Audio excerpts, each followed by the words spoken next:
kita bertemu lagi. Nah, sebelum kita mulai ini, Ibu mau memeriksa kehadiran kalian dulu ya. Ya. Ahmad Kahirian Saputra. Amelia Kusuma Dewi. Baik, Niha Anggratun Nisa. Bunga Lestari. Dewi Sintiawati.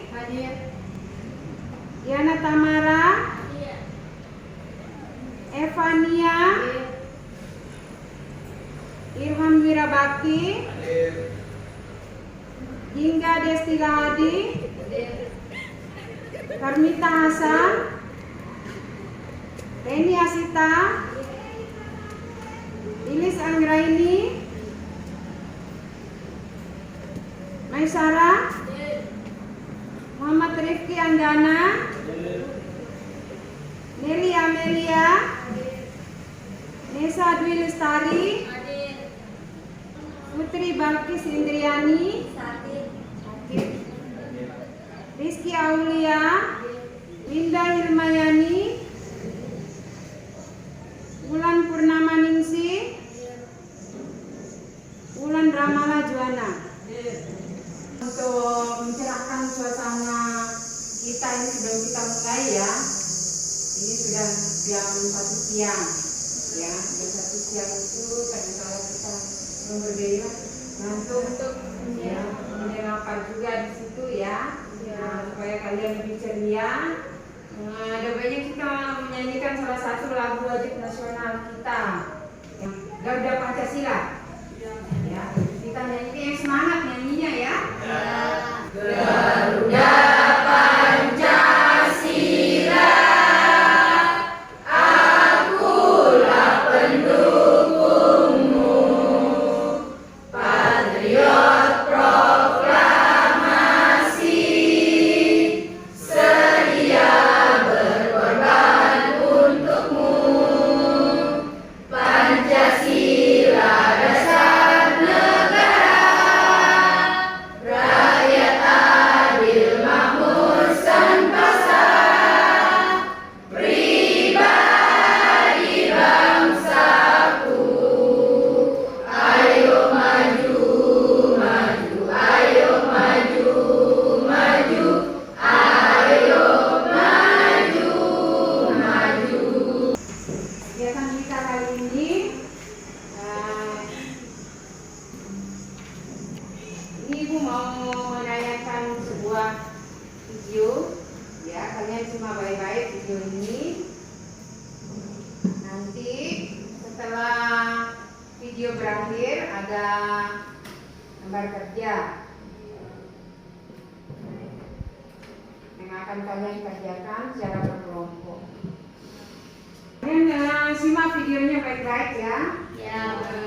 Kita sudah memasuki semester genap ya. Kita akan memasuki dengan kompetensi dasar sebagai berikut dan tujuan pembelajaran sebagai berikut. Oke, tanpa berlama-lama lagi, langsung aja kita mulai materinya. Nah, tadi di judul materi ada kata-kata global ya. Apa sih global itu? Kata global dapat diartikan sebagai secara umum atau meliputi seluruh dunia. Nah, menurut kamu nih, kebutuhan apakah yang bersifat global? Tentu saja ya, sandang, pangan, dan papan. Tentu termasuk ke dalam kebutuhan global. Namun, di dalam perkembangan peradaban, di dalam perkembangan zaman, bermunculan kebutuhan-kebutuhan baru seperti sarana kesehatan dan pendidikan, alat transportasi, alat komunikasi. Nah, kebutuhan-kebutuhan baru ini lama-kelamaan dapat menjadi kebutuhan primer atau kebutuhan utama. Sehingga kebutuhan yang tadinya berada di kelas 3 atau tersier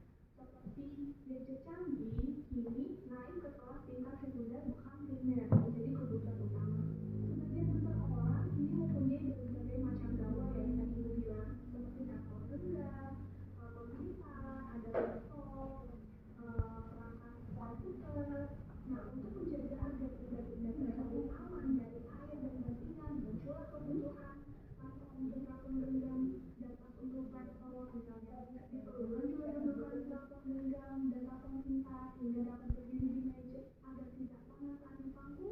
Laptop diletakkan di sebuah alas yang aman bagi tubuh kita dan laptop. Nah, sekarang bayangkan nih, apabila kebutuhan-kebutuhan itu kita kombinasikan dengan kebudayaan lokal yang kita miliki. Produk modern dibuat dengan sentuhan kerajinan asli Indonesia. Di satu sisi, kita memenuhi kebutuhan pasar secara global, tetapi secara nilai kita membawa rasa nasionalisme dan seni pada produk yang kita ciptakan. Nah, kalau mengingat di semester lalu ada yang Man, Money, Methods, Materials, Machine, and Market. Kalau Man merujuk pada SDM atau sumber daya manusia. Kalau money atau uang berkaitan dengan apa? Ya pasti uang ya, perputaran uang dalam sebuah usaha. Terus materials atau material, apa ini? Bahan utama dan penggunaan mesin atau teknologi selama proses produksi, alat-alat yang kita butuhkan. Kalau tadi bahan, kalau ini alat. Kalau methods atau metode, ya langkah-langkah yang digunakan dalam proses produksi. Dan terakhir, market atau pasar, apa nih? Iya, berkaitan dengan pemasaran produk. Oke, masih ingat ya? Ingat ya kalau anak apa? Oke, kita akan lanjut ke bagaimana sih komponen perencanaan usaha. Ada beberapa aspek nih. Yang pertama ada deskripsi perusahaan. Nah, kalau deskripsi perusahaan ini bertujuan memuat latar belakang, visi misi, tujuan, jenis usaha yang dibuat, dan penjelasan secara singkat mengenai produk yang akan dihasilkan. Nah, yang kedua, komponennya adalah analisis pasar. Nah, analisis pasar ini penting nih, berkaitan dengan riset pasar. Bagian ini berisi deskripsi lingkungan usaha, target pemasaran, peluang pasar, dan rencana pemasaran yang mencakup harga, strategi pemasaran, dan estimasi penjualan. Jadi, kalau kita udah punya apa sih kemauan kita membuka suatu usaha, kalau kita nggak punya analisis pasarnya, bakal susah nih. Nanti ketika dipasarkan itu nggak sesuai dengan target.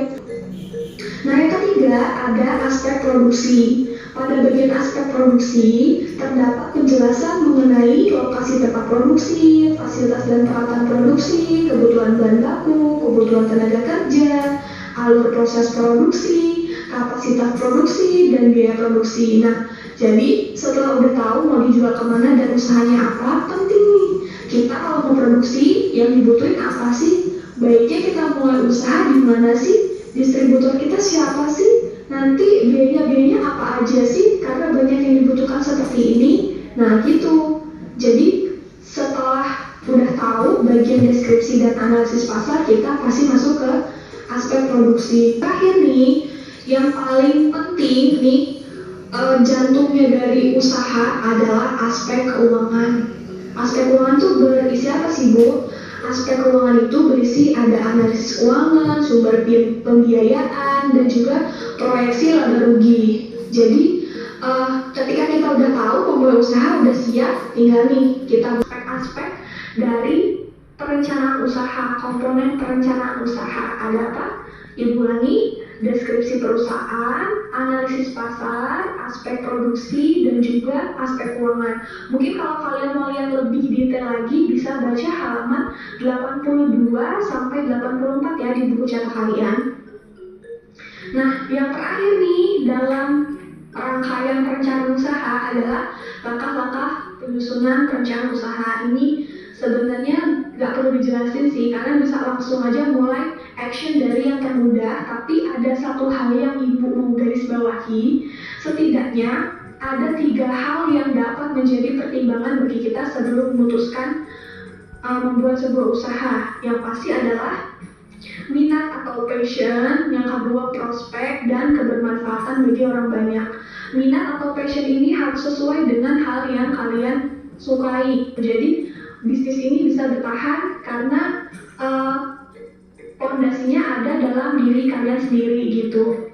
Terus yang kedua adalah prospek. Nah, prospek ini gimana sih gambaran kalau pengetahuan atau keahlian, dan juga kerja keras. Ini nih, selain dari 3 hal utama, yang bikin kalian konsisten itu adalah 3 hal ini. Oke, untuk materi hari ini sampai di sini dulu, nggak terlalu luas. Untuk tugas kalian hari ini hanya menjawab pertanyaan, jangan lupa diberi nama dan juga kelas.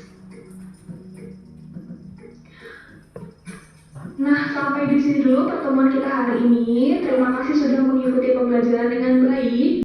Pasar global. Ya. Dan ini berkaitan dengan materi kita yang di semester 1, industri kerajinan untuk pasar lokal. Apa itu pasar global Anda? Belum mengerti, Bu. Belum mengerti? Ya. Nah, siapa yang sudah tahu apa itu pasar global? Pasar dunia. Jadi pasar global itu adalah pasar dunia, ya, yang terdiri dari berbagai negara tempat kita memasarkan produk-produk yang kita produksi.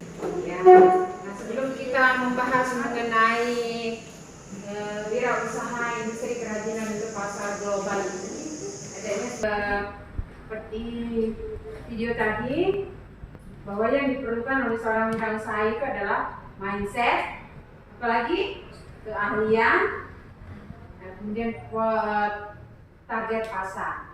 Itu yang dibutuhkan dari 3. Ya. Kemudian ada pertanyaan kalian mengenai tadi yang sudah dijelaskan oleh video, ya, bahwa ada 6 SDM yang dibutuhkan dalam sebuah wirausaha.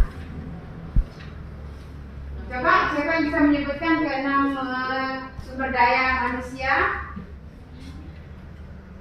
SDM yang dibutuhkan dalam wirausaha kerajinan ke pasar global dan 6, ya. Coba, ada yang bisa? Ya. Ada 6 sumber daya yang dibutuhkan dalam wirausaha kerajinan untuk pasar global. Yang ini material, mesin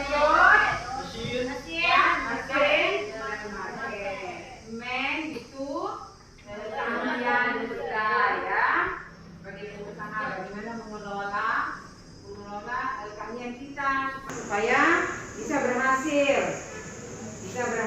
di masa depan, mendatangkan keuntungan nantinya, ya. Kemudian apalagi metode itu cara kerjanya seperti apa. Masing-masing perusahaan punya cara kerja yang berbeda untuk memproduksi sebuah barang, walaupun itu barang yang sama, ya. Ada yang menggunakan metode tradisional, ada juga yang menggunakan metode modern, atau lebih bisa disebut itu metode ban berjalan, ya. Artinya ban berjalan itu satu orang mengerjakan satu pekerjaan, nah, itu tidak campur-campur, ya. Kemudian apalagi tadi, metode mesin, nah, kita membutuhkan mesin, ya, peralatan yang canggih, ada yang menggunakan peralatan yang tradisional, ya, untuk prosesnya nanti bagaimana kita menciptakan sebuah karya. Kemudian apalagi material itu bahan baku, ya, bagaimana memanfaatkan bahan baku yang ada di sekitar kita ini supaya bisa menciptakan sebuah karya yang nanti bisa kita pasarkan, ya, untuk dijual. Kemudian apalagi market atau pasar. Market ini pasar, target pasar kita seperti apa? Target pasarnya bisa secara lokal atau secara global. Ini berkaitan. Ya, materi kita yang terdahulu itu wirausaha kerajinan untuk pasar lokal, ya. Nah, kali ini wirausaha kerajinan untuk pasar global. Jadi global itu artinya kita memasarkan sudah target pasarnya itu dunia, ya. Global itu contoh salah satu target pasar global kita untuk wirausaha kerajinan itu negara mana? Cina. Cina kalau mengekspor dari Indonesia itu apa? Barang apa biasanya? Kerajinan anyaman. Nah, kita mengimpor dari Cina kalau mainan apa itu. Yang kerajinan ya, kerajinan kayak misalnya gerabah, kemudian bahan baku, biasanya itu yang kita ekspor. Bahan baku sebuah produk. Ya, karena negara kita kaya akan sumber daya alam, kemudian sumber daya manusianya juga tergolong murah untuk upahnya. Jadi kita mempunyai sumber daya yang berlimpah dari segala sektor sebenarnya. Sumber daya alam kita melimpah, kemudian sumber daya manusia juga melimpah dengan upahnya yang upahnya yang masih rendah, ya. Kemudian sumber daya yang masih kurang itu adalah apa? Mesin. Itu yang masih kurang, ya, peralatannya. Ya, jadi ini Ibu akan membagikan LKPD untuk kalian diskusikan. Ada pertanyaan dari materi kita yang tadi. Coba kalian bertanya dulu. Nah, ini kalian ini sesuai deretan kelompoknya ya. Ini Ibu bagikan LKPD-nya.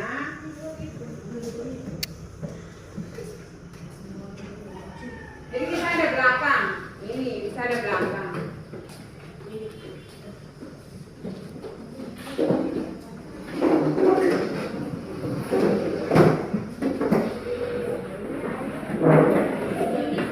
Jadi kelompok 1, ini kelompok 2,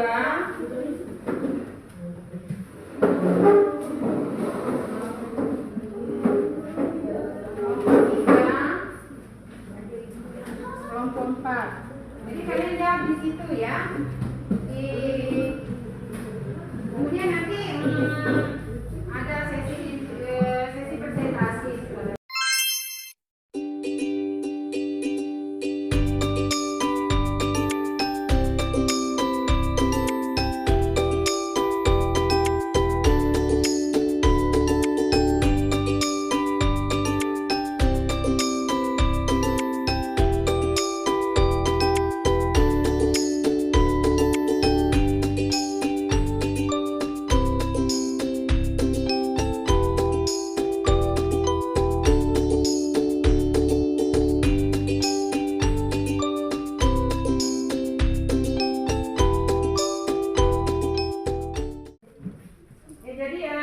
Kita mulai kegiatan diskusinya.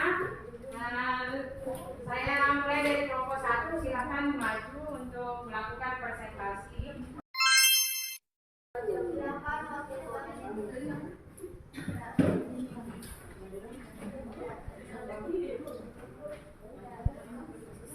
Ya.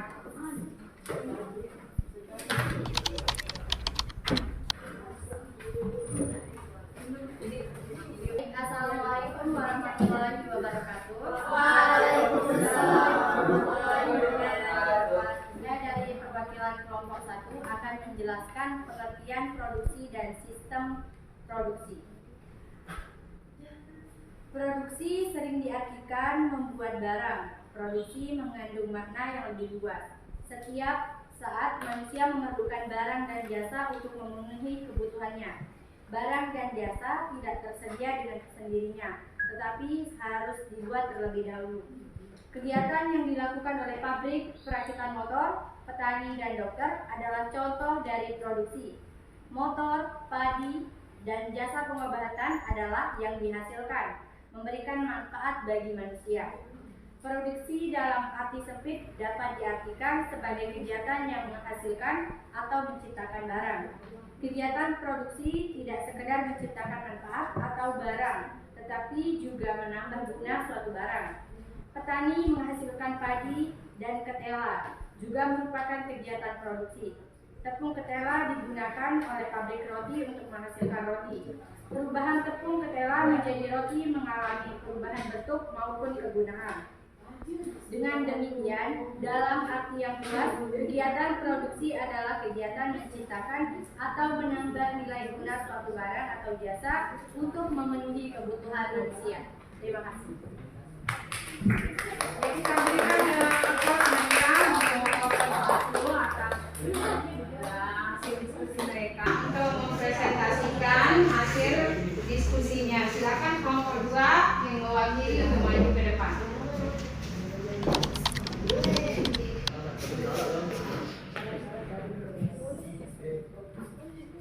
Assalamualaikum warahmatullahi wabarakatuh.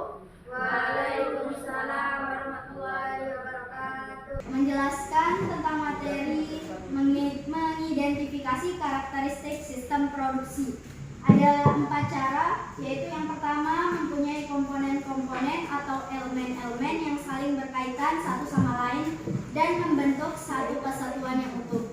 Yang kedua, mempunyai tujuan yang mendasari keberadaannya berupa menghasilkan produk yang berkualitas yang dapat dijual dengan harga kompetitif di pasar. Yang ketiga, mempunyai aktivitas berupa proses transformasi nilai tambah untuk menjadi output secara efektif dan efisien. Dan yang terakhir, mempunyai mekanisme yang mengendalikan pengoperasiannya berupa optimasi pengalokasian sumber daya. Itu saja dari kelompok kami. Assalamualaikum warahmatullahi wabarakatuh. Kita lanjutkan dengan kelompok 3 untuk mempresentasikan hasil kegiatan diskusinya. Silakan maju. Mewakilkan dari kelompok kami, kelompok 3, dan itu menentukan komponen-komponen yang harus ada pada sistem produksi. Ada 2 komponen sistem produksi, yaitu komponen struktur yang membentuk sistem produksi terdiri dari 6 bahan. Terdiri dari 6, yaitu bahan atau material, 2 mesin dan peralatan, 3 tentang kerja modal, tenaga kerja modal, 4 energi, 5 informasi, 6 tahan dan lain-lain.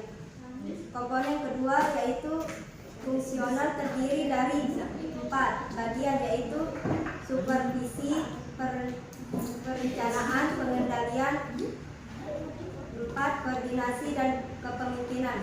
Sekian dari kelompok kami. Wassalamualaikum warahmatullahi wabarakatuh. Sekian kelompok 3 sudah mempresentasikan kegiatan diskusinya. Silakan untuk kelompok 4.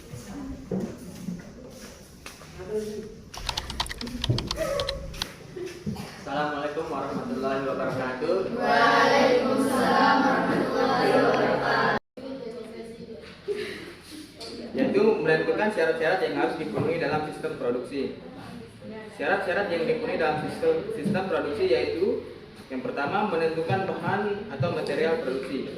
Pada karya seni kerajinan, seorang pengrajin harus mampu menghubungkan bentuk dan fungsi sehingga karya yang dihasilkan dapat memenuhi fungsi sementara bentuknya yang indah. Pemilihan bahan atau material dalam pembuatan karya kerajinan sangat terkait dengan tatanan pasar. Karena material akan mendukung nilai bentuk, kenyamanan terutama dalam menggunakan benda terapan dan juga akan mempengaruhi kualitas dari barang tersebut. Bentuk selalu bergantung pada sentuhan keindahan estetika. Karena itu dalam penciptaannya seorang pengrajin harus menguasai unsur-unsur seni rupa seperti garis, bentuk, warna, komposisi, dan lain-lain. Yang kedua, menentukan teknik produksi.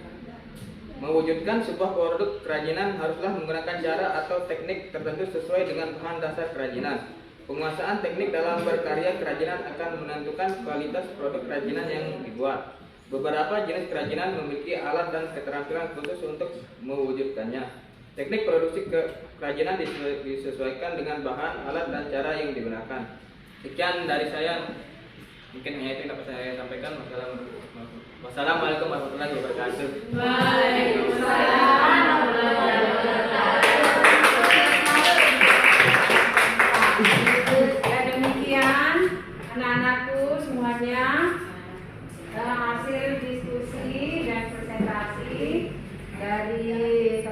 kalian semuanya.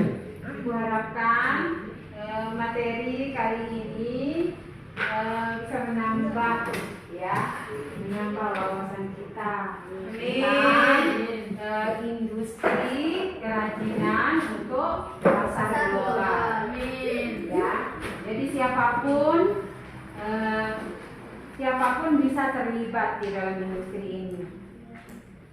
Ya, jadi kalian bersiap-siap, kalian generasi penerus di masa yang akan datang. Ya, kalian pun akan terlibat di dalam industri ini pada akhirnya nanti. Ya, jadi untuk pasar global ini kita yang dituntut itu adalah SDM kita. Ya, bagaimana kita bisa mengembangkan diri, memacu diri untuk belajar.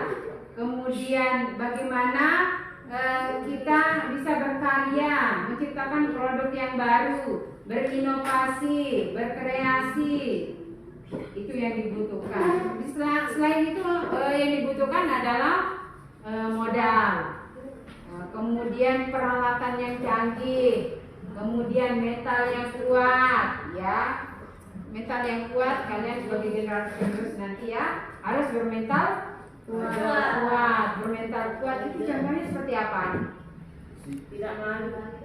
Tidak apa? Tidak malu. Tidak cepat malu. Percaya diri. Apalagi tidak cepat putus asa. Tidak gampang menyerah. Itu yang membedakan. Siapa yang bisa bersaing untuk maju, dianya akan menang. Kalian siap untuk menang? Siap. Kalian mau kalah? Tidak. Siapa yang ingin menang? Saya. Kalian harus menang. Siapa yang mau maju itu harus memunculkan sebuah karya, ya, lalu menciptakan inovasi baru, kreasi baru, ya, untuk memasuki pasar global. Ada pertanyaan kalian sampai di sini? Belum mengakhirinya. Tidak adakah pertanyaan lagi? Ya, jadi kalau begitu untuk mengakhiri kegiatan kita kali ini, pertemuan minggu depan itu kita akan memasuki KD2, ya. KD2 kompetisi dasar yang kedua, ya. Kemudian di pertemuan yang selanjutnya nanti kita akan mengundangkan cek kegiatan wirausaha. Iya. Ya. Jadi kalian siap? Siap. Siap menjadi generasi muda yang maju? Siap. Ya, Ibu percaya ya. Kalian adalah generasi yang kuat, yang siap, yang sehat. Ya. Jadi untuk mengakhiri pertemuan kita kali ini, kita berdoa dulu sesuai dengan agama dan kepercayaan kita masing-masing. Berdoa, mulai.